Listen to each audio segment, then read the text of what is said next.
it is Casey with Accidental Homeschoolers. Today I want to show you my new homeschool space. It is very small. It is very different from what we had before. I've had to get pretty creative, and I have a feeling that I'm gonna have to get even more creative as the year goes on. I'm still trying to figure out where to put stuff, but I wanted to go ahead and share with you what I have so far and what we're doing. Now, we haven't really started school yet. We're just kind of like easing in and putting our toe in. We're doing just little bits, just kind of like morning work, refresher. I usually teach them a math lesson. I do a read aloud. And that's kind of it right now. We're just trying to get used to stuff. I'm still unpacking, if you can believe that. We've been here 4 weeks and I'm still trying to figure out where to put stuff. We ended up coming here with more stuff than I should have, and I'm having to figure out where it needs to go. So if you are new to my channel, we recently just had to make a cross-country move. And we had to downsize significantly from what we had before because of the housing shortage. So we were actually renting a townhouse in an apartment complex, which has been kind of interesting. Overall, I would say I wish we had a little more space, but we can totally make it work. Our neighbors are quiet. We're in the back. We have a neighbor on each side and I don't hear them. So either they made these places really well or my neighbors are super quiet. I have no idea. So let me give you a quick tour. So you probably noticed our library. I don't know if I want to call this room our homeschool room. It's kind of our dining room, or is this our library? I always wanted a library like Belle had in the Beauty and the Beast, and where you can like sing and like slide on those ladders. But this is the first time ever I have gotten to see every single one of our books in one place. It's crazy. Like, this is how big it is. I'm 5'7", so it's pretty large. And I am so excited. So on the bottom, I put all of Michael's books so he had access to them all. And then the rest of it, there's some books are his that are up high, but he's already read, and I just kind of put them up there. But most of these are mine and my husband's. Most of them are mine. I read a lot. And then of course I've got a lot of our like nature books, things for identifying birds, trees, flowers, animals. What else do we have? All kinds of field guides, and honestly, I wish we had more. So if you watched my house tour video before all of our stuff got here and we unpacked, I showed you that there is a closet here that's a pantry, or I'm using it as a pantry. I'm not going to show it to you because it is messy. Down here, yeah, it's still messy. I'll show you anyway. Down here I have a bunch of cabinets, and I'm able to put just old curriculum we don't really need right now, things that I just don't totally need access for. Now, could I do a better job? Yes, but I also have a 1-year-old daughter who gets into everything, can open every door, even like room doors and outside doors. She likes to go in the garage when no one's looking, so we're having a hard time with that. So I tried not to put like lots of little things, just stuff like this. She'll just pull out like a workbook and bring it to me. So for now, that's what I have. And then right here is another closet. And y'all, I wish it was so much more organized. Let me change arms. Might help if I move this lamp. Like I said, it's a very small space. All right. So in this closet, I just put a lot of this is like the Good and the Beautiful science units that I just don't really need right now, or past documentation, math things, some baskets. It's not perfect. And it may never be. I don't have that kind of time right now. I am chasing a 13-month-old and she's requiring a lot of my attention. So if this is not perfect, I don't care. He can find things, I can find things. Yeah, it's fine. Let's see if you can. Yeah, it's fine for me. If you're a neat freak, I'm sorry. I would like to be. I'm too tired and I have too many things to do right now. So you might recognize this corner from my YouTube videos. this is my YouTube space, which is right next to my desk, which is right next to the dining room table. So the reason I'm okay with this being here in this room is, for one, this chair had nowhere else to go. It used to be in a spare room, and it's very comfortable. So if he is at the desk or if he is working at the dining room table like he normally is, I can still get stuff done. I do our read alouds right here because it's kind of nice. And that way, like, I could sit with Kennedy.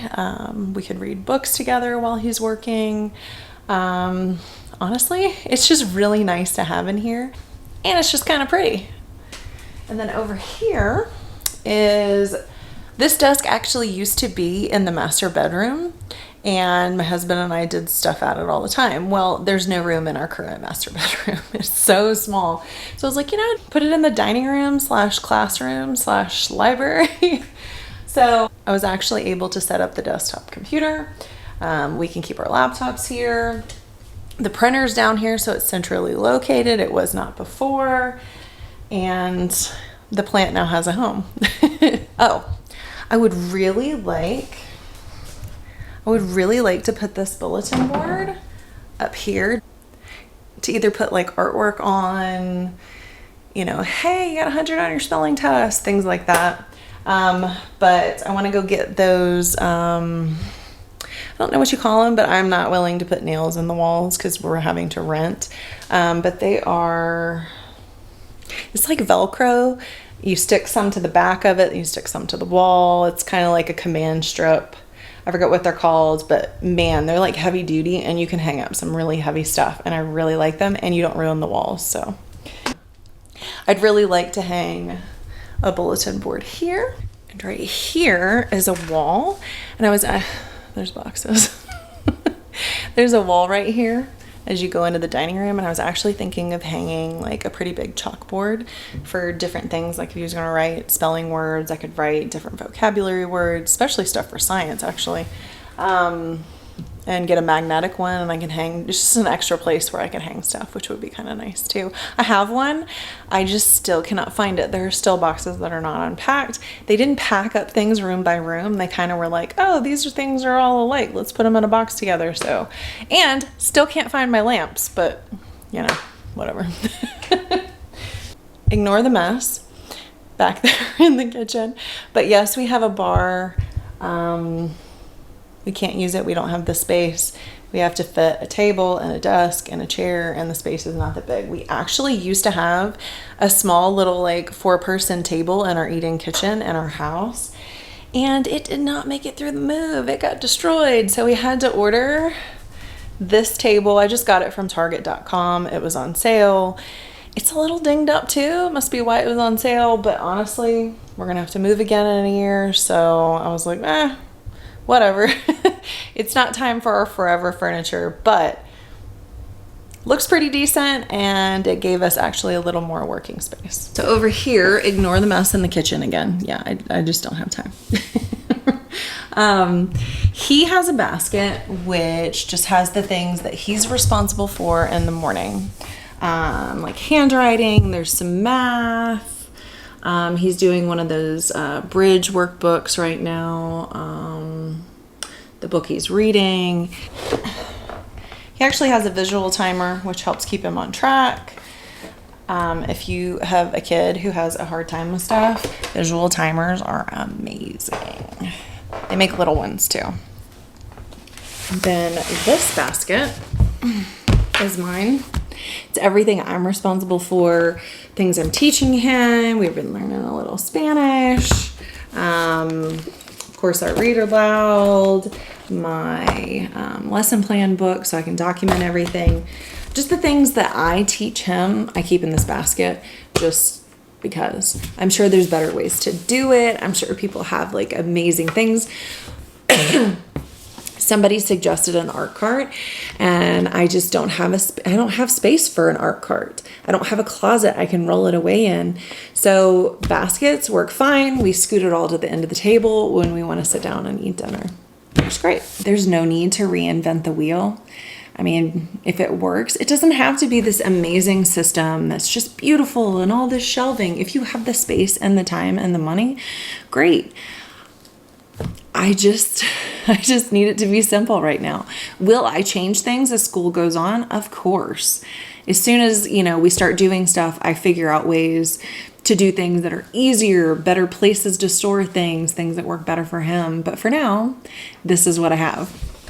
I also showed you in a teacher resource store haul that I just got him a little caddy. He just has his markers. It's just easy because honestly, he could put it in the chair and it's out of the way.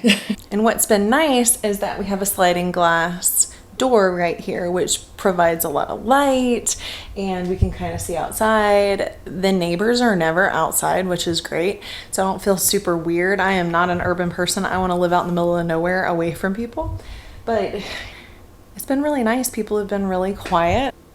We just have a really small porch and it's kind of fenced in. There's the grill. Sometimes we sit out here, but it depends on the time of day because it just gets so hot here. And we can observe our pigeons. If you haven't seen another video, like there are so many pigeons that live here. There's tons flying right now. And it's just been kind of funny because that's all you can hear when you go outside is like, whoo, whoo, from pigeons. So I hope you enjoyed this video of the tour of our homeschool space, which is very small. I know a lot of you probably do have homeschool spaces. I know some of you like homeschool in the kitchen or in your dining room. We've always just done the dining room because most of the time we don't eat in it. When we had a formal dining room, it was just a perfect classroom, so we just did things that way. So maybe I gave you some ideas. Maybe some of you were like, wow, Casey, that is not super fancy. Your homeschool doesn't have to be fancy. It can be if you want it to be, but it doesn't have to be either. So if you are new to homeschooling or you're thinking about homeschooling, don't get overwhelmed. Just start at the table, make it simple, and then go from there. It doesn't have to be overcomplicated and you don't have to reinvent the wheel. So if you like this video, please hit the like button. And if you're not already subscribed, please do. I would love to hear from you. If you have any comments, if you have any suggestions, if there's things you do or there's things you've seen, please comment below because it helps add to the conversation for everyone. And I hope to see you in the next video. Bye.